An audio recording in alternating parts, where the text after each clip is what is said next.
कौन सोच सकता था बचपन घर घर जाकर अनाज मांगने वाला लड़का, 10वीं की कक्षा में फेल होने वाला लड़का, जिस पर से पिता का साया भी जल्द ही चला गया, एक एक पैसे के लिए मोहताज रहने वाला लड़का एक दिन 50,000 करोड़ की कंपनी का मालिक बनेगा और उसकी वजह से 1,000 लोगों के घर पे चूल्हा जलेगा।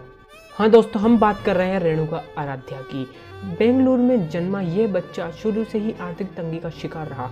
इसके पापा एक मंदिर में पुजारी थे और रोज ये अपने पापा के साथ जाकर घर घर भिक्षा मांगकर अपने परिवार का गुजारा करते थे।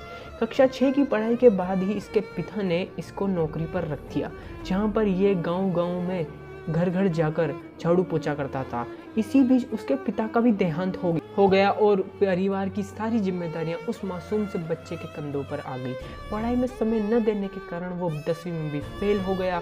फिर उसने पढ़ाई छोड़ दी। फिर वो एक जगह झाड़ू पोछा लगाने का काम शुरू किया। इसी बीच वो बुरी आदतों में पड़ गया, लेकिन वह इन सब से बाहर आया और उसने शादी कर ली। आर्थिक तंगी की वजह से उसकी पत्नी को भी बाहर काम पर जाना पड़ा।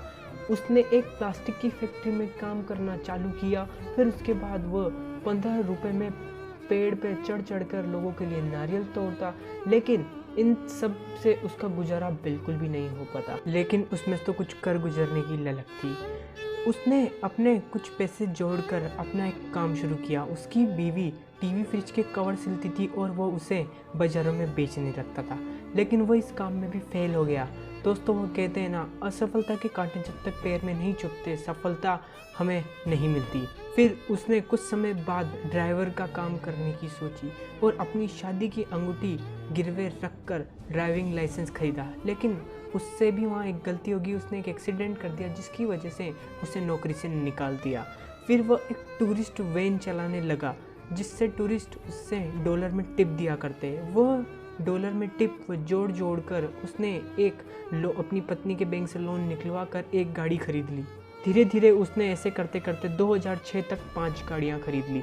फिर उसके बाद उसकी किस्मत चमकने वाली थी। इंडिया सिटी टैक्सी नाम की एक कंपनी उसने खरीद ली। उसके लिए उसको अपनी 5 गाड़ियाँ बेचनी पड़ी, लेकिन उसने उसके बाद कभी पीछे मुड़कर नहीं देखा और आज 2018 में उनके पास 1300 गाड़ियां हैं। घर घर जाकर भीख मांगने वाला बच्चा आज खुद 23 लाख की कार में घूमता है। दोस्तों, हमें कभी भी मेहनत करनी नहीं छोड़नी चाहिए। सफलता जरूर हमारे कदम चूमेगी। दोस्तों, ये तो आपने सुना ही होगा, if you born poor this is not your fault, but you die poor this is your fault. Thank you.